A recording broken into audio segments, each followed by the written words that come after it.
Picture this. You're standing in your kitchen, holding what you believe is a healthy snack, something natural, something that came straight from the earth. You take a bite, savoring the sweetness, feeling good about your choice. But what if I told you that innocent piece of fruit in your hand could be silently sabotaging your blood sugar levels right now? What if that healthy choice is actually one of the worst mistakes you could make as a diabetic? Today, I'm going to reveal 5 fruits that doctors rarely talk about. Fruits that are hiding in plain sight in grocery stores across the world. Fruits that millions of diabetics eat every single day without knowing the danger they're putting themselves in. Some of these will shock you. One of them is probably sitting in your fruit bowl right now. And the last one on this list? It's considered a superfood by many, yet it could be wreaking havoc on your glucose levels. Before we dive in, hit that subscribe button and turn on notifications because the information I'm about to share could literally save your life or the life of someone you love. Let's get started. Let's start with everyone's favorite summer treat, watermelon. I know what you're thinking. But it's mostly water. How could it possibly be bad? That's exactly what makes it so dangerous. Here's what's happening inside your body when you eat watermelon as a diabetic, and trust me, you need to hear this. Watermelon has a glycemic index of 72 to 80, which puts it firmly in the high category. But here's where it gets really interesting. And this is what most people don't understand. When you eat watermelon, you're not just eating water and a little sugar. You're consuming a fruit that causes your blood sugar to spike faster than many candies. Yes, you heard that right. That refreshing slice of watermelon can hit your bloodstream like a sugar bomb, causing your glucose levels to skyrocket within minutes. The deceptive part is the water content. Because watermelon is about 92% water, people think they can eat more of it. They'll sit down with a huge bowl, eating slice after slice, thinking they're being healthy. But each bite is loading your system with fast-acting sugars that your body, especially as a diabetic, simply cannot handle efficiently. Your pancreas goes into overdrive, your insulin response gets overwhelmed, and before you know it, you're experiencing a dangerous spike followed by a crash that leaves you feeling exhausted, irritable, and craving even more sugar. It's a vicious cycle that watermelon triggers better than almost any other fruit. Next up is the tropical favorite that everyone associates with vacations in paradise, pineapple. This one is particularly insidious because it's been marketed as incredibly healthy, packed with vitamins and enzymes. And while that's partially true, what they don't tell you is what it's doing to your blood sugar. Pineapple contains about 10 grams of sugar per 100 grams. But it's not just about the quantity, it's about how quickly that sugar enters your bloodstream.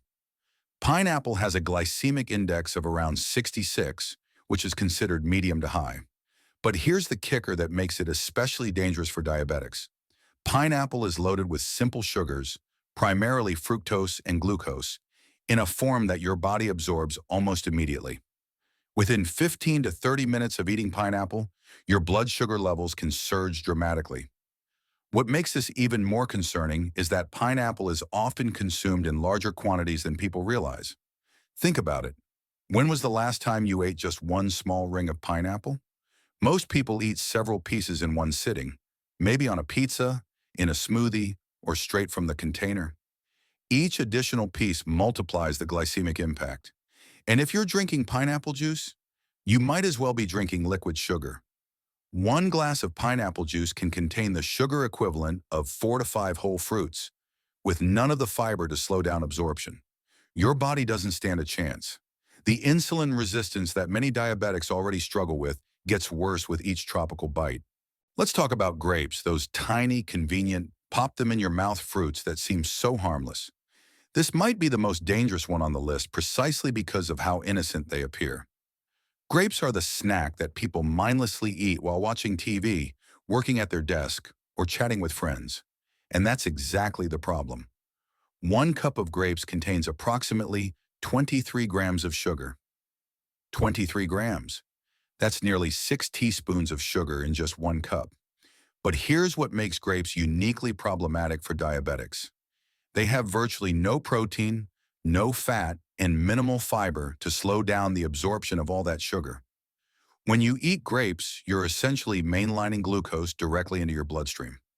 The glycemic index sits around 59, which might sound moderate, but the glycemic load, the actual impact on your blood sugar based on typical serving sizes, is dangerously high because nobody eats just a few grapes. Think about how you eat grapes. You grab a handful, then another, then another. Before you know it, you've consumed 50, 60, maybe even 100 grapes in one sitting. Each grape is a tiny sugar bomb, and when you're popping them one after another, you're creating a sustained assault on your blood sugar regulation system. For a diabetic, this is catastrophic. Your body simply cannot produce enough insulin or use it efficiently enough to handle this onslaught. What's even scarier is that because grapes are small and don't feel filling, you never feel satisfied, which leads to overeating. It's a trap that catches thousands of diabetics every single day. If you're finding this information valuable, make sure you share this video with someone who needs to hear it. You could be helping them avoid serious health complications. Now let's continue with fruit number 4, and this one is going to surprise you. Mangoes are often called the king of fruits, celebrated around the world for their incredible flavor and creamy texture. But for diabetics, mangoes might be better described as the king of blood sugar chaos. This tropical fruit is so packed with sugar that eating it regularly could be one of the biggest mistakes you're making in managing your diabetes. A single medium mango contains about 45 grams of sugar. Let that sink in. 45 grams. That's more sugar than you'd find in a can of soda. But people eat mangoes thinking they're making a healthy choice because it's fruit, because it's natural. What they don't realize is that their body doesn't care whether the sugar came from nature or a factory. Sugar is sugar, and when you're diabetic, your body cannot process it properly regardless of the source. The glycemic index of mango ranges from 51 to 60, depending on ripeness. The riper and sweeter it gets, the worse it is for your blood sugar. And here's something that will blow your mind.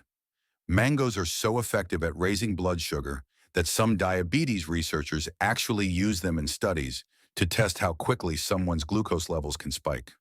They're a benchmark for glycemic response. Yet millions of people continue eating them, often daily during mango season, completely unaware of the damage being done. The worst part is how mangoes affect you long term. Regular consumption creates a pattern of constant blood sugar volatility. Your body never gets a chance to stabilize. You're on a roller coaster of highs and lows, and each ride makes your insulin resistance worse, your energy levels more erratic, and your diabetes harder to control. Finally, we arrive at cherries, and this is the one that surprises almost everyone. Cherries have been touted as a superfood, praised for their antioxidants and anti-inflammatory properties. They're small, they're tart, they seem like they couldn't possibly be that bad. But here's the shocking truth. Cherries are a diabetic's nightmare disguised as a health food. 1 cup of cherries contains about 18 grams of sugar, and their glycemic index is around 63, putting them in the medium to high range. But what makes cherries uniquely dangerous is how they're typically consumed and what happens metabolically when you eat them. Cherries are incredibly easy to overeat because they're small, bite-sized, and often eaten straight from the bag or bowl. You think you're eating a small handful, but you've actually consumed 2 or 3 cups without even realizing it. That's potentially 50 to 60 grams of sugar before your brain even registers that you've eaten anything substantial. Here's the part that really matters though. Cherries cause a specific type of blood sugar response that's particularly problematic for diabetics. They create a rapid spike followed by a prolonged elevation. Unlike some foods that spike and drop quickly, cherries keep your blood sugar elevated for an extended period. This means your pancreas is working overtime for hours, trying to produce enough insulin to bring your levels down. For someone with diabetes, especially type 2 diabetes, where insulin resistance is already an issue, this prolonged demand on your system accelerates the progression of the disease. You're essentially training your body to become even more resistant to insulin with every bowl of cherries you eat. And if you're eating dried cherries or cherry juice, multiply all of these problems by 3 or 4 times. The concentration of sugar becomes absolutely astronomical. So there you have it. 5 fruits that could be sabotaging your diabetes management right now. Watermelon, pineapple, grapes, mangoes, and cherries. Each one is hiding in plain sight, marketed as healthy, natural, and good for you. But for someone with diabetes, they're metabolic disasters waiting to happen. Now, I'm not telling you that you can never enjoy fruit again, but awareness is power. Understanding what these fruits do to your body gives you the ability to make informed choices. Maybe you decide to have a small portion occasionally, paired with protein or healthy fats to slow absorption. Maybe you choose lower glycemic alternatives like berries, green apples, or citrus fruits. The key is that now you know the truth. Here's what I want you to do right now. First, subscribe to this channel if you haven't already, because I'm dedicated to bringing you the truth about diabetes management that nobody else is talking about. Second, leave a comment below telling me which of these 5 fruits surprised you the most. Were you eating any of them regularly? Third, and this is the most important one, share this video with every diabetic you know, your friend, your family member, your coworker. This information could literally change their life. Remember, managing diabetes isn't about perfection. It's about knowledge and making better choices every single day. You now have knowledge that most diabetics don't have. Use it wisely. Take care of your health, take care of your body, and I'll see you in the next video where we'll talk about the foods that actually help stabilize blood sugar. Until then, stay informed, stay healthy, and take control of your diabetes. Don't forget to hit that like button and turn on notifications so you never miss another life-changing video.